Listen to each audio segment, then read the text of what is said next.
Very important interview that you're about to hear, ladies and gentlemen. I'm going to apologize ahead of time for the sound quality because I literally had to do it sitting in my truck in the freezing cold. I had to go someplace where I had good reception in order to do this interview because the fellow I was interviewing was in Pakistan, and I had to jump through a few technical hoops in order to bring this thing about. So the sound quality is not the best, but you will be able to make out most of what he is saying, and I guarantee you it is stuff that you have not heard before, and we're all lucky to be able to listen to this. So anyway, sit back with your popcorn and your root beer or whatever it is that you happen to have brought to today's program, and be ready to be dazzled by today's guest who will be appearing here in just a moment.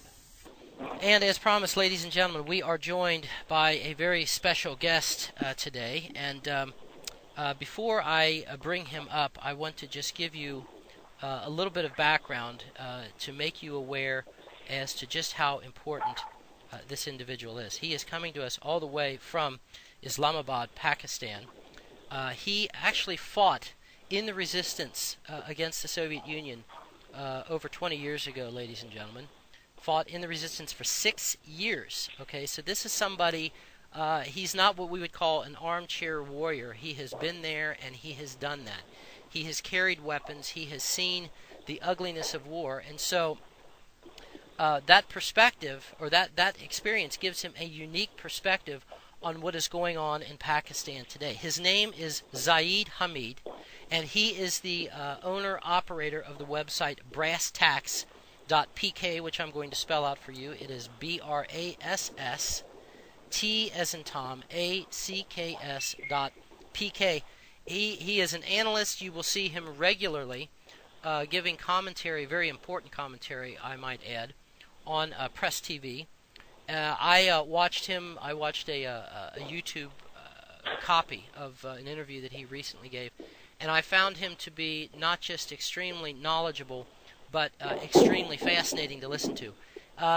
His work, ladies and gentlemen, is to make people understand why the United States, and really NATO for all intents and purposes, is in his part of the world, and by that I mean Afghanistan, Pakistan, and what the real issues are, okay? Because we hear all of the time about securing the realm for Israel, right? We hear all the time about, the fact that we have gone to war against Iraq and how Israel now wants us to go to war against Iran and Syria.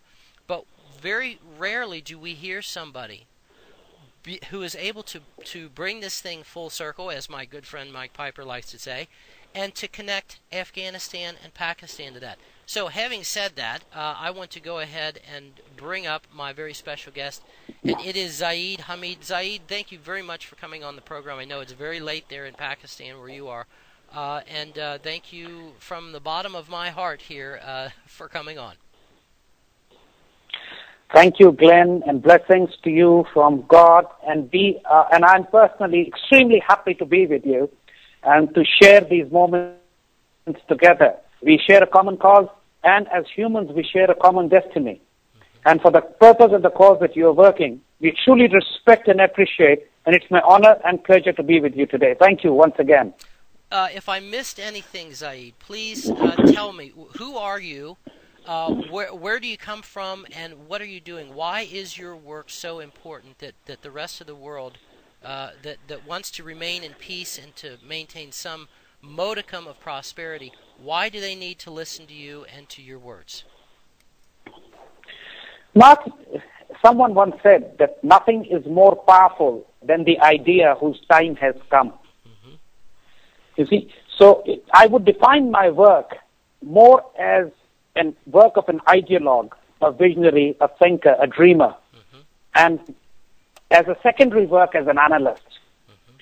You see, what happens is that the region in which I live in, this is in the eye of the storm for the 21st century. Mm-hmm. The ocean which connects our region, the Indian Ocean, is the ocean which is called the Ocean of Destiny. Whoever controls this Indian Ocean controls the greater Middle East and Eurasian region. Mm-hmm. Because In different moments of history, there would be different seas, different regions which will be contested, hotly contested by the powers of those times. There was time in Mediterranean, wars were fought in Mediterranean between the Western powers and the Muslims in the Ottoman Empire on North Africa. But in this century, it is the region which is being hotly contested is the Middle East, Greater Middle East, and the Eurasian region. And Pakistan is the center of gravity of this entire region of conflict. The new 21st century great game is being fought in the region where I live, where I come from. And the game has been going on for the last almost 30 years since the Soviet invasion into Afghanistan. The Soviet Empire wanted to come down to warm waters for the last 300 years, ever since the state of Moscow started to expand into Central Asia and Chechnya into Eastern Europe, and they started to slow down. In the 19th century, they captured the entire Central Asia. And in the later segment of last years of the 20th century, they finally rolled down into Afghanistan. All these stans of Central Asia, Tajikistan, Uzbekistan, Kazakhstan, Turkmenistan, Tataristan, the stan states were overrun by the Soviets, by the Russian Empire in the 19th century. And the last stan, Afghanistan, remained, they entered in 1979. And that's where my association with this war began too. And it was the withdrawal of the Soviet Union created a world which was so unique and dangerously polar and unipolar that we knew that if the 21st century is going to bring in more wars, not peace in this world. Let me give you a bit of background. You see, we have to go back slightly to see the larger picture. Whatever is happening in this region has got a history of at least 100 years. And it was the First World War. If you notice, it was the First World War which not just changed the politics of the world, but also the geography of it, especially within the Muslim lands, especially within the Greater Middle East. The Ottoman Empire was one Muslim empire before the First World War, but it was broken down and almost 50 Muslim countries were created. All the maps that you see in the Middle East today, they were drawn after the First World War. These countries, Saudi Arabia, Iraq, Jordan, they never existed before the First World War. They were just the provinces of the Ottoman Empire. You see? So, not just that they divided the Muslim lands, they also polarized the world into two political blocs, communism and capitalism. And they also divided the world into two political ideologies, dictatorships and democracies. But if you see in reality, behind all this facade of democracy and dictatorship, capitalism and communism, they were the Western Zionist bankers.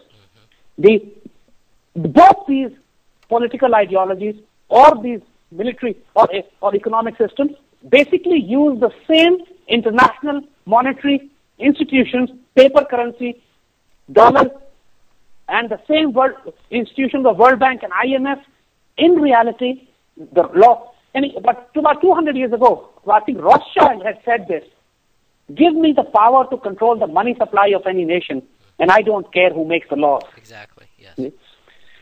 So they were the ones who were actually controlling the money supply. So after the First World War, you saw the world dividing into two camps. Muslim world was divided, and the Zionist state of Israel was sanctioned by the British Empire to the Lord Rothschild. But the state of Israel could not be created. For that, they needed another war. And after the Second World War, the state of Israel was created. But simultaneously, at the same time, the state of Pakistan was also created in 1947. So Pakistan and Israel were almost, this is amazing, because this is the most intense part of it. Pakistan and Israel almost came into existence at the same time. And these were the only two countries in the world, which still today, who were ideologically driven by religious motivations. Yes. Israel was created on the basis of hardcore Zionist ideology, and Pakistan was created on the basis of pristine principles of Islamic political, economic, social justice and jurisprudence. So Pakistan was an ideological Islamic state, and Israel was an ideological Zionist state, and that is why the founding fathers of Israel, David Ben-Gurion, immediately after the creation of Pakistan, had given a statement that Israel state has to fear Pakistan all times. They said, we are not scared of the Arabs, but we are threatened by the friends of the Arabs. And the Jewish state must never be oblivious of the threats and dangers which state of Pakistan poses to the state of Israel. You see, the Pakistan was geographically very far away from Israel. So what kind of threat would Pakistan pose to them? The point is that Pakistan symbolized the revival of the Islamic ideology, which has the potential to confront the modern Zionist system in the world today.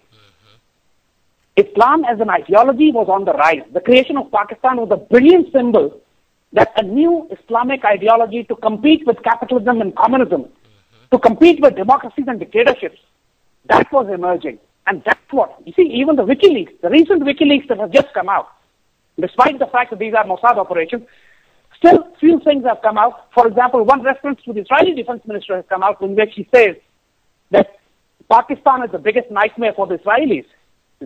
So, and if you know that Pakistan, as the nightmare for the Israelis would have it, rose to become an Islamic nuclear power also. You see? And this is the biggest nightmare which the Zionists could have in the world, a Muslim country with a powerful ideology and also having nuclear weapons. Now that's a nightmare. So, after the Soviet adventures in 1992, and finally the communist regime fell, and the Soviet Union withdrew earlier in 1988, the Soviet Union as an empire disintegrated. And what happened was that the Americans at that time found a power vacuum that they started to expand in every region which were evacuated by the Soviet Union. You remember the time, it was in those times the Berlin Wall fell. It was in those times that Central Asia was liberated. It was during this time that so many Latvian states in the Baltic Sea region started to declare independence. So it was during this time that it was decided by the Americans that in the Eastern Europe, or Central Europe, there was one large country called Yugoslavia.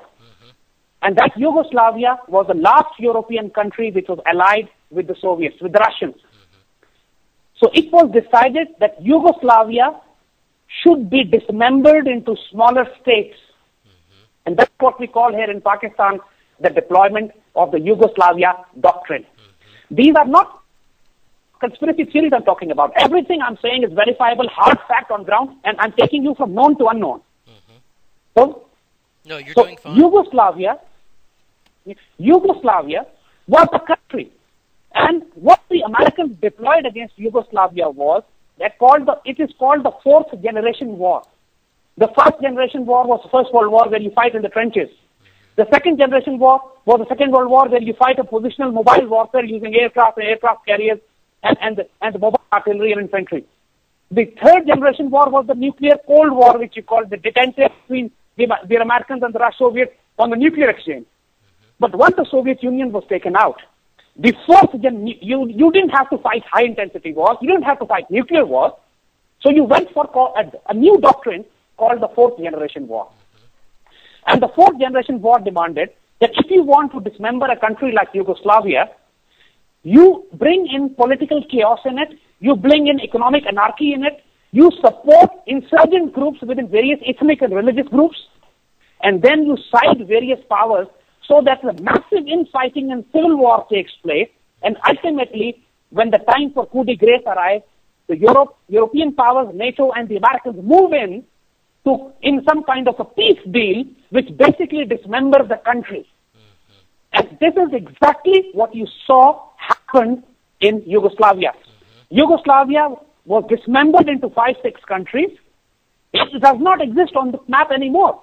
Our children don't even hear this name Yugoslavia. Because it was up till in the early 90s, not very long ago, it was the 5th largest army, the most powerful country in the world. What happened to it? So the point is and the person and the man who went in to mop up, to clean up the filth and the mess that the Americans had created, the man who was sent to do the cleaning up job, the cleaner, was Mr. Richard Holbrooke. Now, this name you have to keep in mind because I'm going to refer to him again.